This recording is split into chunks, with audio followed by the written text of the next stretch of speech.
O Jade terminou o episódio 5 dizendo que sabe como levar todo mundo pra casa. E nesse vídeo de detalhes eu preciso te dizer uma coisa.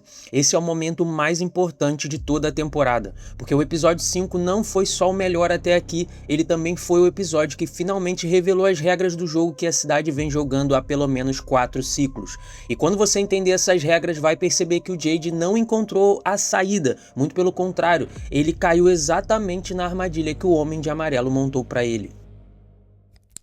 Então eu quero começar por aquela placa do hotel que eu não sei se você reparou, mas nela vem escrito respostas, vaga, piscina e ela aponta como uma seta para o caminho. A cidade literalmente escreveu o mapa da alucinação bem na frente do Jade e isso deveria ser o primeiro sinal de alerta aqui, porque From nunca abre caminhos de graça. Quando ela facilita demais é porque você pode ter caído exatamente numa armadilha preparada. E talvez a coisa que mais me chamou a atenção nesse episódio todo foram a aparição das aranhas. Elas mesmas que apareceram também lá no episódio onde o Boyd e a Sarah acham o farol. E a minha teoria sobre elas é que elas podem estar ligadas à memória e verdades escondidas desse lugar, porque quando elas aparecem, algo real está prestes a ser revelado. Elas aparecem no fundo do crânio e aparecem no vômito do Jade. E o crânio, galera, na boa, eu tenho uma teoria bem louca sobre ele, porque pra mim esse objeto não é só um artefato ritualístico qualquer, ele é uma espécie de arquivo.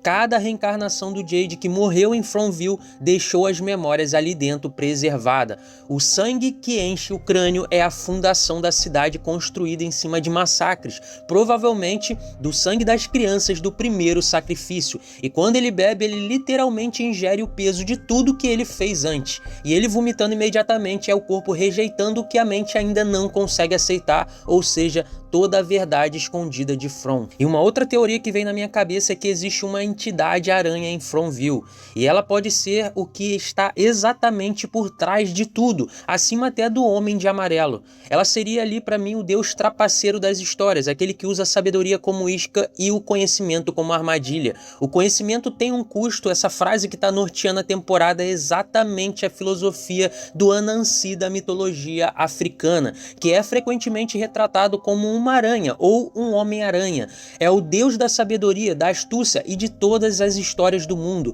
conhecido pela sua esperteza. Ele usa da sua inteligência para superar os adversários maiores e mais fortes. E aqui o Jade, que é literalmente um criador de histórias na vida real, digamos assim, pode estar sendo manipulado pela entidade que governa as narrativas desse lugar há séculos. E aí a gente vê todas as versões passadas dele na Colony House. E repara num detalhe que os roteiristas podem ter colocado de propósito aqui nessa cena. A escolha do cenário para essa cena não foi a delegacia ou a floresta, foi a Colony House, que na minha teoria é o lugar onde as pessoas vão quando elas param de lutar. Eu até gravei um vídeo com essa teoria que tá muito maneiro e eu vou deixar o link nos cards e no comentário fixado. Mas voltando aqui para os detalhes, o que me chama muita atenção nessa cena é a gente ver o Christopher com a garganta cortada, o homem da caverna esmagado, o cara da caveira com o olho arrancado e o soldado da guerra civil esfaqueado bem no estômago, representando 4 ciclos, 4 mortes. E o padrão é sempre o mesmo. Cada um deles foi eliminado não pelos monstros, mas pelos próprios moradores no momento em que revelou o que sabia, o que é exatamente o que o Jade está prestes a fazer. A versão dele criança disse que as pessoas da cidade são como sardinha, ou seja, todo mundo ali numa rede jogada para pegar 2 tubarões. E essa frase que parece simples pode mudar como você percebe a narrativa da série daqui para frente. As sardinhas são isca para pegar 2 tubarões e quem são os tubarões? O Jade e a Tabitha. Todo mundo que ficou preso nesses ciclos, todos eles podem ser danos colaterais de uma armadilha feita para pegar 2 pessoas específicas. E quando os moradores descobrirem isso, meu camarada, a Sofia não vai precisar fazer nada, o povo mesmo vai fazer o trabalho sujo por ela. E é aí que a visão no corredor de baixo da Colony House faz todo sentido, porque aquela porta escondida num porão cheio de objetos antigos de moradores, levando ele diretamente para o túmulo das crianças Ankui, pode representar uma coisa muito importante para o resto da temporada. O Jade entra ali, os monstros jogam ele direto dentro de um túmulo e ele então acorda na delegacia sem ter saído do lugar fisicamente. A viagem toda foi espiritual? Eu acho que não. Eu acho que o que ele viu era totalmente real, o que vai explicar talvez o Boyd acessar esse espaço de verdade naquela cena em que a gente vê no trailer ele descendo a marreta numa parede da Colony House. Falando em descer a marreta, eu peço para você descer o dedo nesse like, porque ajuda demais aqui esse canal a continuar produzindo conteúdos, e confere também a sua inscrição se você ainda não é inscrito. Cara, eu te peço também, por favor, deixa o hype aí, que é um botãozinho que aparece logo depois que você deixa o like, aparece lá o hypezinho, ou então é só você arrastar a partezinha do like ali pro lado e apertar em deixar o hype. Por favor, ajuda demais o canal, eu agradeço vocês de coração. E voltando aqui pro vídeo, eu preciso falar dos espantalhos, porque a cena do lago entregou um mistério muito importante de Fromville. A Tabitha reconhece aqueles bonecos que eram seus brinquedos quando ela era criança. Um homem jogou eles na água dizendo que dava um pesadelo nele, e no exato momento em que esse homem morreu, os bonecos ganharam vida. Ficaram décadas submersos, contidos pela água, até o Roger, que eu não preciso nem falar nada aqui, puxar aquela corda da água. Segura essa informação, porque na minha cabeça tem muita coisa aqui, pois uma coisa que talvez ninguém percebeu é como que a Tabitha estava em Fromville quando ela era criança. Será que era uma vida passada, ou será que era um sonho? Ou melhor, um pesadelo?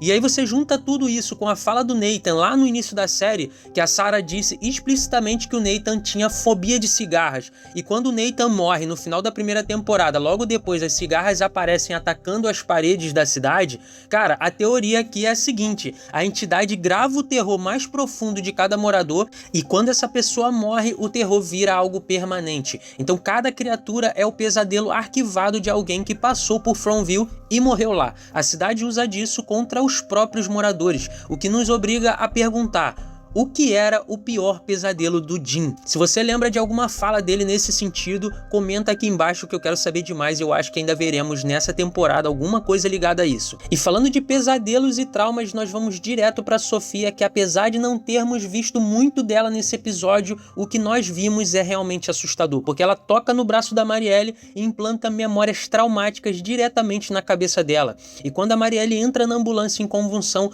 dois números aparecem na tela: 609 e 1752, que são datas. 609 é o período da fome de Jamestown, quando a colônia americana passou por um inverno tão brutal que chegou ao canibalismo, algo que a gente já viu o Homem de Amarelo fazer nessa temporada. E a outra data, 1752, o Império Britânico trocou o calendário juliano, simplesmente deletou 11 dias da história sem que nada físico mudasse. Fromville apaga ciclos inteiros da memória coletiva e a maioria das pessoas nem percebe que algo foi removido. Manipulação do tempo como fundação da realidade, que é exatamente como essa cidade opera agora. O Homem de Amarelo, ele não inventa tragédias, ele recria as maiores tragédias da história humana dentro de Fromville, e a Sofia é o instrumento dessa recriação agora. E é por isso que o grito do Jade lá no final do episódio, pra mim, não é vitória, é o gatilho. Porque em todo o ciclo anterior, o momento em que a versão do Jade anunciou que tinha a resposta foi o momento em que os moradores o mataram. Ele nunca lembrava das vidas anteriores para saber disso, só que agora ele lembra. A questão é se ele vai ser esperto o suficiente para ficar calado. Comenta aqui embaixo o que você acha. Salvar as crianças significa o que exatamente? Encontrar os restos delas e enterrar direito? Libertar as almas presas? Ou existe uma revelação ainda mais bizarra esperando por eles lá dentro daquele túmulo? E se o túmulo não só guardar as crianças, mas também os restos das versões originais do Jade e da Tabitha? Cara, eu não sei você, mas eu estou muito empolgado para a segunda metade dessa temporada. E se você não quer perder nada, quer ficar por dentro de tudo, se inscreve aqui no canal se você não é inscrito, deixa o like e o hype, e a gente se vê no próximo vídeo. Falou, fui!